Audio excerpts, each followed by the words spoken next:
ភាគីណាផ្ទុះអាវុធមុនសម្ដេចធិបតីហ៊ុនម៉ាណែតចង់ឲ្យអាមេរិកនិងម៉ាឡេស៊ីផ្ទៀងផ្ទាត់ជាមួយរូបភាពកែរណប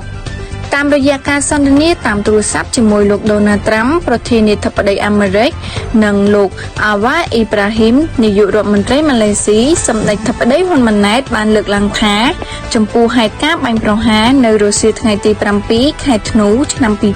2025ដែលបានបណ្ដាលឲ្យមានការផ្ទុះអាវុធជាថ្មីរវាងប្រទេសទាំងពីរសម្ដេចបានផ្ដល់យោបល់ថាកងទ័ពឬស្ថាប័នជំនាញរបស់សហរដ្ឋអាមេរិកនិងប្រទេសម៉ាឡេស៊ីអាចប្រើសមត្ថភាពប្រមូលព័ត៌មានរបស់ពួកគេដូចជារូបភាពកែរណបដែលបានថតអំឡុងពេលនោះនិងក្រោយពេលនោះរយៈពេល24ម៉ោងដើម្បីផ្ទៀងផ្ទាត់ថាតើភាគីណាបាញ់មុន